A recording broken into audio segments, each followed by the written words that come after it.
já ouviu falar do Puma, todo mundo conhece um pouquinho da história desse que é o esportivo brasileiro mais importante já fabricado em série. Mas pouca gente se lembra, talvez, que essa história da Puma começou com esse modelinho aqui, com esse carro, o Puma GT 1967, que ainda usava mecânica DKV, motorzinho de 1 litro e 3 cilindros. Mais de 20 anos depois da produção desse Puma GT DKV, outros modelos Puma eram ainda fabricados no Brasil, já em Curitiba, numa outra fase da empresa, com motores até de 4.1 e 6 cilindros, mecânica de Opala. O que a gente vai conhecer hoje aqui no Limite é um pouco da história desse esportivo brasileiro, a partir dessa coleção que a gente encontrou aqui pertinho de Campinas.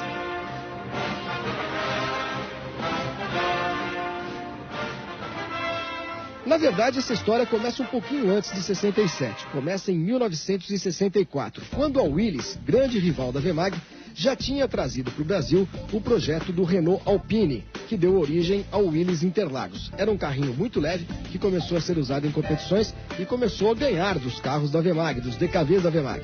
Ao mesmo tempo, Rino Malzone, um projetista de carros que tinha uma fazenda em Matão, no interior de São Paulo, desenhou para consumo próprio um carrinho esportivo com mecânica DKV. Batizou de GT Malzone. Jorge Letri, que era o diretor de competições da Vemag na época, gostou da ideia e encomendou 3 unidades de fibra de vidro para colocar nas pistas. Deu muito certo. A Vemag voltou a ganhar corridas com o GT Malzone, o carro que acabou dando origem ao primeiro Puma, o Puma GT. Só que em 1967, a Volkswagen comprou a Vemag e descontinuou os carros e, é claro, a mecânica DKV. A Puma já existia. Fazer o que com o projeto, com a ideia de um esportivo brasileiro? Mais ou menos fácil, o caminho era mais ou menos simples. Fabricar os Pumas com motor Volkswagen e com mecânica Volkswagen. E essa coleção que a gente tem aqui hoje, pertinho de Campinas, nós vamos conhecer, pertence ao Vlamar Paiozin. Primeiro, Vlamar, como é que surgiu essa paixão por Puma? Desde pequeno, sempre a gente via passando esses carros, assim, e era o sonho, né? Qual foi o primeiro que você teve? Qual o primeiro que você comprou para começar essa coleção? Em 2004, eu comprei, o primeiro foi esse GTS 1980.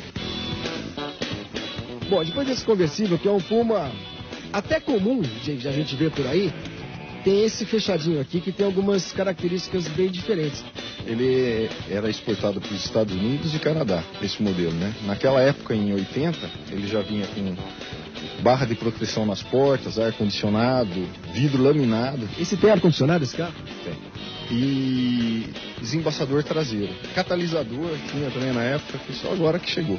Esse é um carro para exportação e esse aqui também, a gente vê pelas entradinhas de ar aqui, por essas ranhuras aqui no capô, né, aqui do lado do capô, isso era o que? É a ventilação forçada. Ventilação forçada interna. E esse é mais raro ainda, porque esse aqui é um modelo conversível para exportação e o Vlamar estava me contando, esse carro foi e voltou, porque ele não foi aprovado lá, né?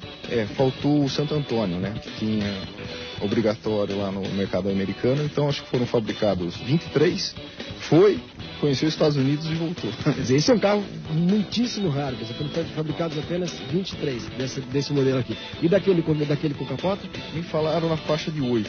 8 carros apenas. O primeiro Puma Volkswagen foi fabricado em 1968, com chassi de Carmanguia, motor 1500. Em 1970 surgiu o primeiro conversível com motor 1600. Em 1974, a Puma resolveu criar o Puma GTB, já com mecânica de Opala, 6 cilindros, para não ficar tão refém da mecânica Volkswagen. Vamos conhecer o Puma GTB? Olha só, o tamanho do capô é quase o tamanho de um Puma Volkswagen, né? Isso aqui era um motor que a Stock Car usava até outro dia. A Stock Car usou durante muito tempo a mecânica Opala, 6 cilindros, 4.1, 4.100 centímetros cúbicos de cilindrada, e era um carro que não tinha nada a ver com os primeiros Puma com motor Volkswagen atrás, né? Que eram carros até fraquinhos perto desse Pumão aqui. Esse que ano que é? 80. No auge de sua atividade, a Puma chegou a ter 800 funcionários na fábrica do Ipiranga, que ficava ao lado da fábrica da Vemag. Mas em 1984, já afundada em dívidas, a Puma acabou fechando e só voltou à atividade com outros donos, em Paraná, comprado por um empresário de Curitiba, da Araucária Indústria de Veículos. Os carros voltaram a ser fabricados em 87, na forma de kits, e em 1988, a Alfa Metais, que era uma empresa de autopeças também lá de Curitiba, comprou todo o ferramental, comprou os projetos, comprou os moldes e voltou a fabricar os Pumas, agora com mecânica AP também, e novamente com mecânica Chevrolet. O Puma é um carro que a gente costuma ver com alguma frequência pelas ruas, mas alguns modelos são muito especiais mesmo. Esse aqui, por exemplo, que é um Puma já com motor AP, não é o motor Volkswagen AR, um desempenho muito bom, e é já fabricado na fase de Curitiba. É um AM4 que foi fabricado pela Alfa Metais, a empresa do Paraná que comprou a Puma. É o chassi número 15, como eu te falei, foi o último fabricado lá em Curitiba. Quem passou isso foi até um diretor lá na época lá de Curitiba, e me passou essa história que teve lágrimas em volta do carro. E esse AMV 4.1, que ano que é? Esse é 88, esse daí já é a fase de Curitiba, ele veio depois do GTB, é o próximo modelo da Puma. Acabamento, quer dizer, a gente percebe que os faróis são diferentes e tudo mais, e o mesmo blocão de Chevrolet 6 cilindros, motorzão de Opala, que consumia barbaridade, mas também andava muito. Um detalhe curioso nesse AMV aqui é que, embora ele tenha sido feito já na gestão da Alfa Metais, lá de Curitiba, a plaquetinha de produção indica a razão social da empresa, a primeira que comprou a Puma de São Paulo, Araucária Indústria de Veículos. Sabe por quê? Simplesmente porque ainda não tinham fabricado as plaquetinhas da Alfa Metais. Então foi com essa mesmo. Para colecionador, isso aqui é uma espécie de santo graal.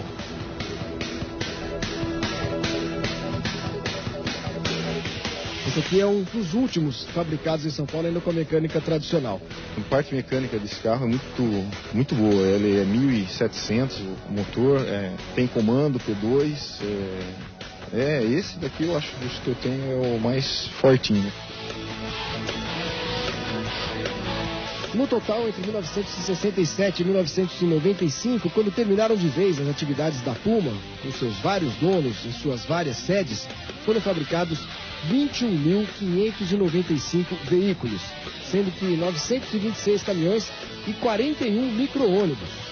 O ano mais próspero da Puma foi 1979, fabricados 3.693 carros. E a Puma chegou a exportar 3.500 veículos para muitos países, para 55 países.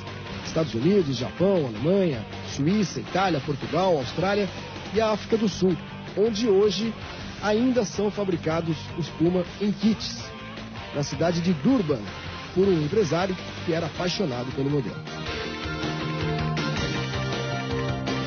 Bom, eu particularmente gosto dos modelinhos mais antigos do Puma, e esse aqui é o mais antigo que o Vlamar tem, já restaurado.